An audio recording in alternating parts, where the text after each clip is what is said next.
Salut à tous, c'est Jug, bienvenue sur The Wargame Syndicate. On se retrouve aujourd'hui pour le 34e épisode de la série Charge Auto et Chaff Raté.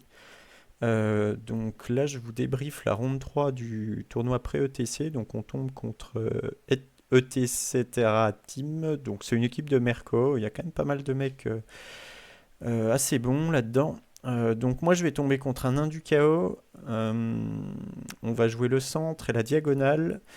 Au niveau de ma liste, c'est la même que le dernier match. Et le nain du chaos, ça va être un truc, on va dire, assez bloc statique avec du shoot. Donc un Master Alchi, une GB qui va aller dans des immortels. Le Master, il va dans des Flint et il est à côté de la roquette, en fait, vu qu'il est ingénieur. Après, il y a un pack de Blunderbuss en base, d'Itoruk Enforcer avec les Blunderbuss, un Chaff qui met des tokens, un Kadim Titan le lance-flamme, une Infernal Engine lance-flamme aussi. Je m'estime pas trop mal contre ça. Double Veil of Mist, ça va vraiment être pénible pour lui. Il a des trucs qui tirent fort mais qui touchent pas très bien. Donc être sous moins un touché avec tous ses tirs, ça va lui faire très mal. Donc j'estime que j'ai un avantage, puis il a pas beaucoup d'unités quand même. J'ai quasiment le double d'unités que lui. Donc, et j'ai la distance de charge. Donc c'est un match que j'estime plutôt pas trop mal. S'il veut jouer le centre, il va devoir s'exposer. Et ça va m'avantager. Alors, allons-y pour la partie.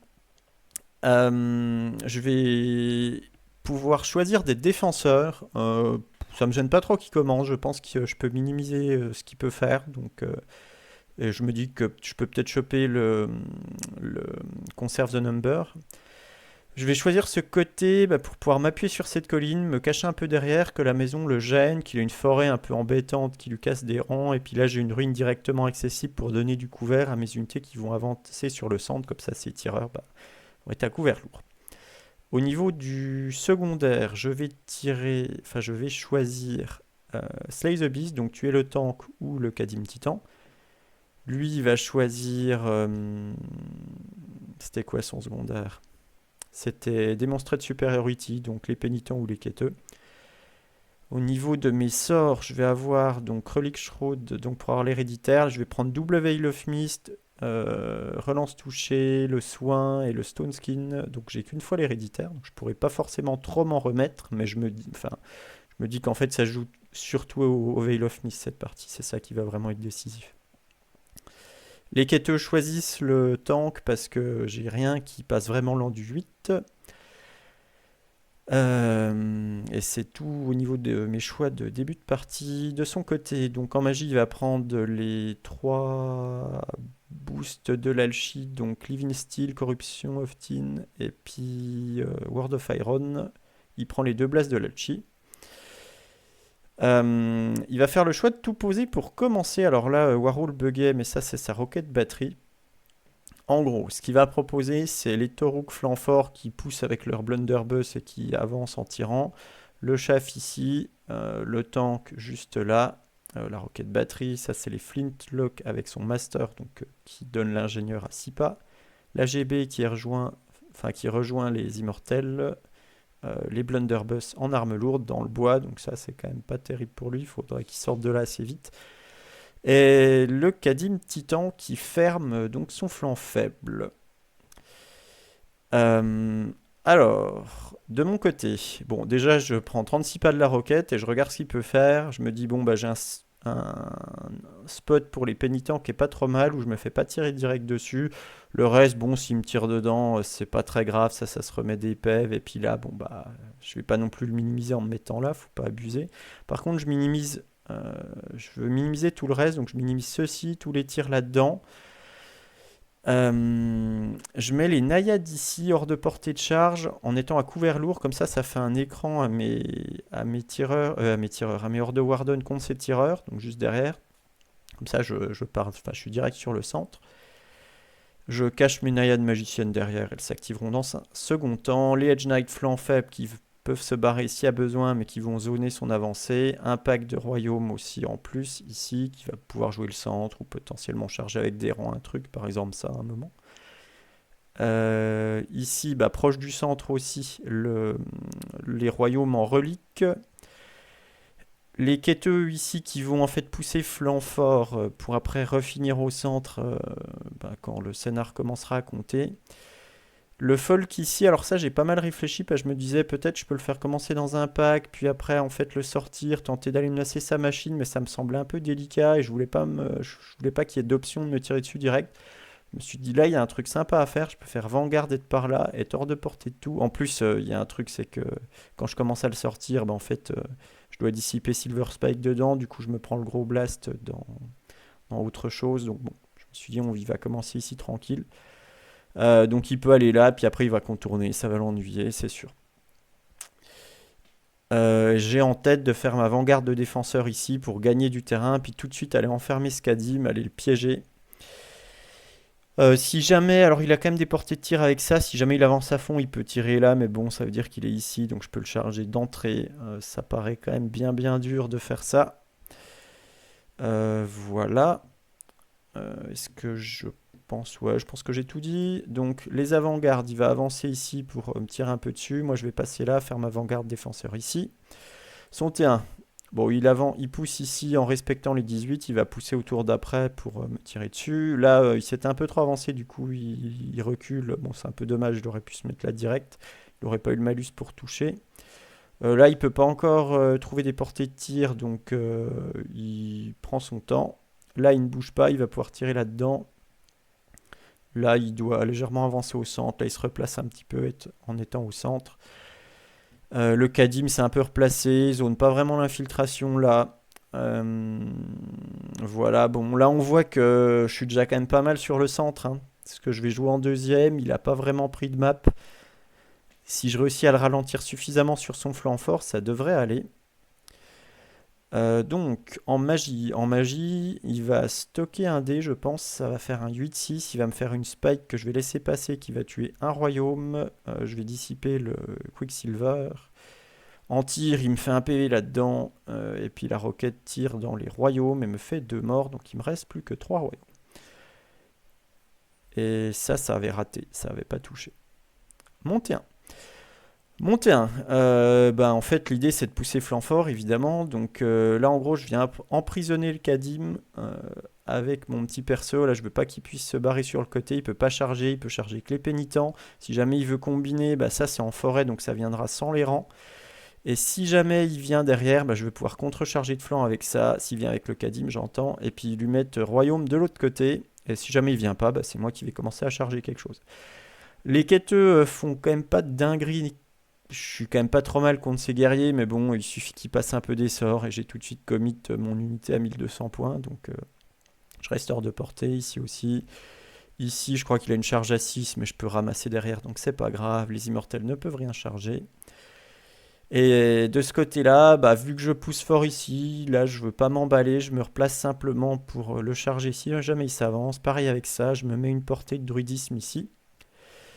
Les naïades se sont un peu reculées, mais j'ai toujours découvert si jamais il veut me tirer dessus. Là, j'ai avancé un peu là, et puis voilà. En magie, je vais faire 9 dés à 5, je vais tout utiliser. Je vais commencer 2 dés pour faire un soin là-dedans. Je vais faire une bonne valeur, il va laisser passer. Et après, je vais faire 3 dés Veil of Mist qui va dissiper, et 4 dés Veil of Mist qui va réussir à passer. Donc cette fois-ci, j'arrive à les passer, ces Veil of Mist à 4 dés.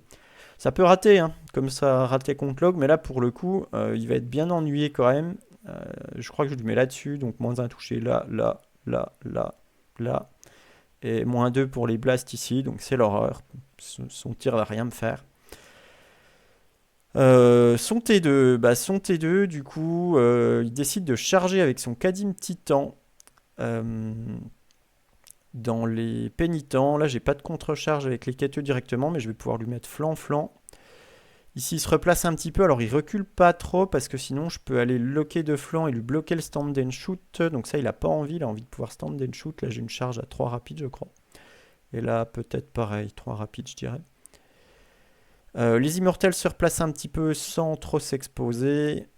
Ici, il avance un petit peu ses flings pour aller tirer là-dedans, je pense. Le temps que ça avance pour mettre un coup de lance-flamme ici. Là, il s'avance, il chauffe un petit peu. Mais là, vous voyez, je pense qu'en fait, il me laisse une overrun. Si je dépasse un peu par là, c'est pas terrible. Pouvoir exploiter ça. Et ici, il s'est avancé pour tirer là-dedans. Mais il voulait pas tous prendre d'un coup, c'est pour ça qu'il a mis ça là, mais je pense que c'est quand même pas une très bonne idée, parce que là, je vais pouvoir en fait le choper sans qu'il ait stand and shoot. En magie, bah, il se rend compte que... Alors, j'ai peut-être oublié... Ouais, je crois que je mets une oraison à vue à 5 parce que là, j'ai en tête de peut-être prendre cette charge à ce moment-là. Et vu que je vais passer dans le bois, je me dis ça me fera un vue à 5. Ça marche aussi sur le stand and shoot derrière. Je sais pas encore si je veux vraiment y aller, mais je dois activer l'oraison maintenant. Ça va dépendre de sa magie aussi. Donc en magie, il doit faire 4D Living Steel là-dessus, que je dissipe. Et puis après, 4D World of Iron sur les nains, donc du coup je me dis que j'irai pas dedans, c'est pas grave. Bon, il pouvait le mettre sur le Kadim, mais c'est pas ouf parce que j'ai quand même de la P3 avec les pénitents, donc c'est un peu cher payé un sort à 4D, il était trop loin pour Corruption of Teen. Au niveau du tir, bon ça peut pas tirer, ça doit faire, je sais pas, un mort là-dedans peut-être. Il a roulé un peu nul, je crois. Le lance-flamme se rate ici, il doit faire un 2, il me semble. Là, il vient mettre une instance, enfin un token là-dessus, et là au tir, je crois qu'il roule un peu nul et il me fait un mort. Et puis la roquette, qu'est-ce qu'elle fait? Eh ben, elle tente le folk. Il est sous Veil of Mist, je suis hard target, donc touche à 5, il me fait qu'une touche, une blé, je réussis mon armure à 4. Et j'avais encore un vue à 5. Bon, donc pas mal pour moi ça. Au corps à corps, il va taper avant moi, il va me mettre rien du tout sur ses attaques. Il me fait un PV au grind et moi je lui rends 2 PV. Ce qui fait qu'en fait je gagne de 1 le combat. Alors il réussit son test, mais ce qui va être catastrophique pour lui, c'est qu'en fait il va rater son test pour se reformer.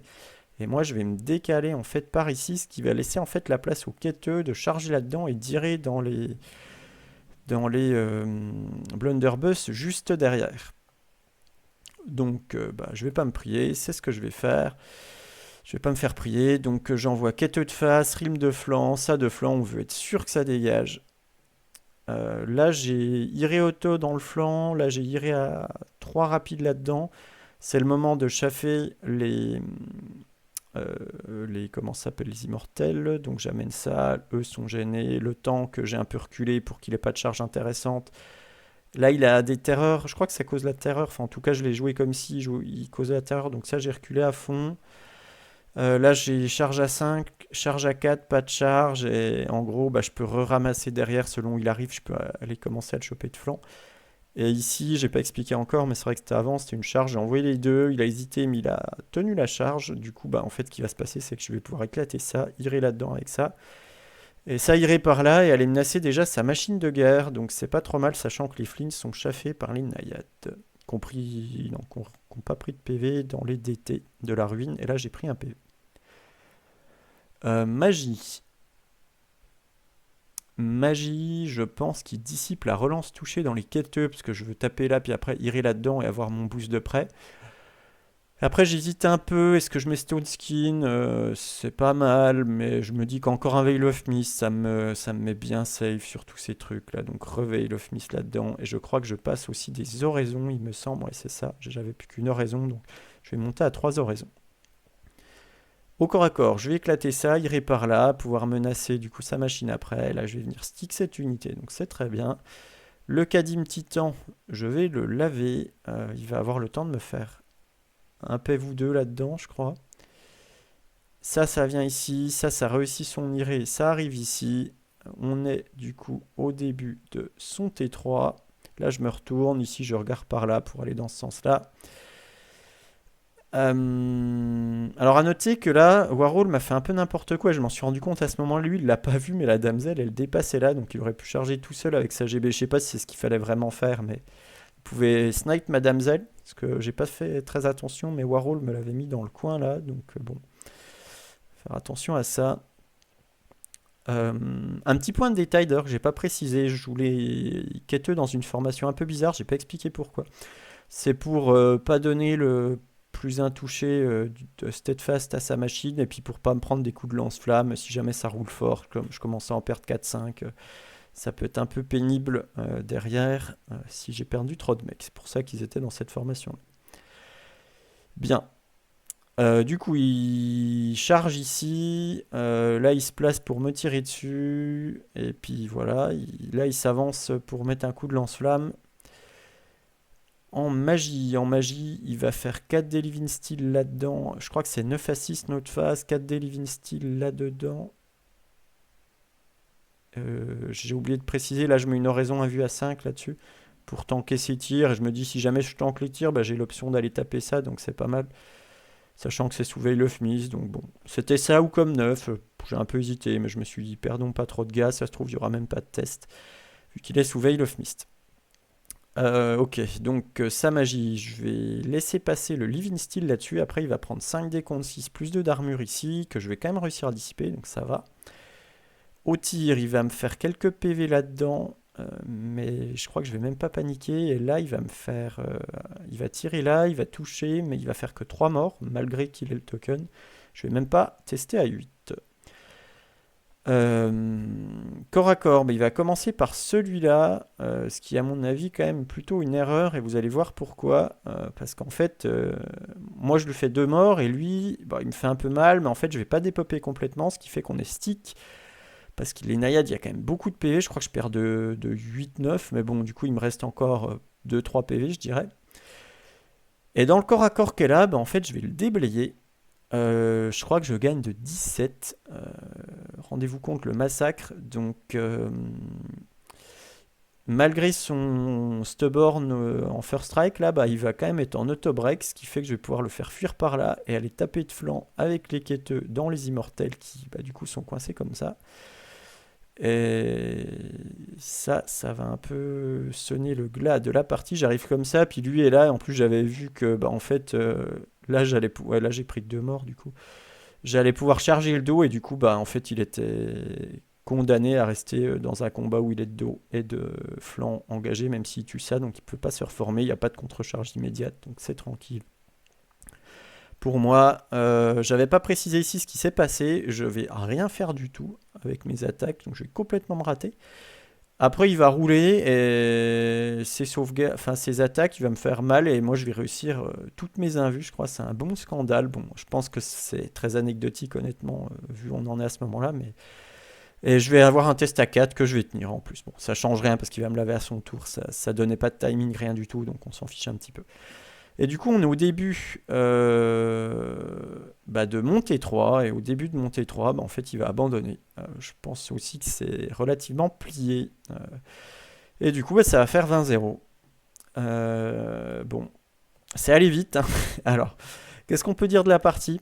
Je sais pas si vraiment il peut jouer le sand comme il fait. Ça me paraît chaud quand même. Euh, je vois pas trop comment. En fait, il m'empêche de pousser d'un côté comme ça avec les pénitents. Et puis, Veil of Mist, ça le met en PLS, il me fait rien. Alors, il m'a dit après la partie qu'il avait pas fait attention à ce double Veil of Mist et que ça change quand même bien son estime. Mais aller au centre comme ça avec 4 scoring contre mes 6 scoring, c'est quand même un peu dur. J'ai la distance de charge, il va vite être un peu débordé, il a moins d'unités que moi. Peut-être le tank au milieu qui peut un peu provoquer des trucs. Après, j'ai quand même les quêteux pour le gérer, mais bon, faut pas trop se louper. Enfin, mais ça me fait plus hésiter. Et là, je trouve que son tank est quand même fort contre moi. Il l'a un peu sous-joué. Il fallait sûrement le jeter devant et m'obliger à faire quelque chose avec. Là, il fallait sentir qu'il allait se faire piéger, hein. Il fallait qu'il voit que bah, son truc ici, ça pouvait pas trop marcher. Après, je sais pas trop ce qu'il peut mettre flanc faible. En fait, il a pas une vraie unité de flanc faible qui peut soit se barrer, soit un petit peu proposer quelque chose. Parce que là, il peut juste pas arrêter les pénitents. En fait, il n'y a pas grand chose à faire, malheureusement. Bon, après, il se passe ce qui se passe, c'est-à-dire qu'il voit. Là, il a pas de chance, il rate son test à 8, du coup, boum, c'est la catastrophe. Et après, il voit pas bien toutes les overruns possibles. Et il se fait ramasser, et puis c'est plié super vite. Mais je pense que c'est quand même dur pour lui. Peut-être que jouer ce centre, c'est quand même un petit peu illusoire. Après, bon, s'il le joue pas, je vais quand même finir par ramasser des trucs. Mais bon, c'est peut-être un peu plus difficile, je sais pas trop. Au moins, ça me challenge, mais je sais pas trop quel plan de jeu il pouvait vraiment adopter différent pour jouer le centre. Ça me semble quand même assez chaud. J'ai quand même beaucoup de trucs. Ouais, bon, voilà, voilà. Bah écoutez, on va s'arrêter là pour ce rapport de bataille. Donc je vous dis pas très vite sur la chaîne parce que mon prochain tournoi c'est le TC, donc il va pas y avoir de rapport de bataille entre. Donc à plus tard, on va dire, à dans un mois et demi. Et puis encouragez-nous, supportez-nous pour le TC. On va faire tout ce qu'on peut pour aller le plus loin possible. Allez, merci à tous d'avoir suivi cette vidéo. Salut.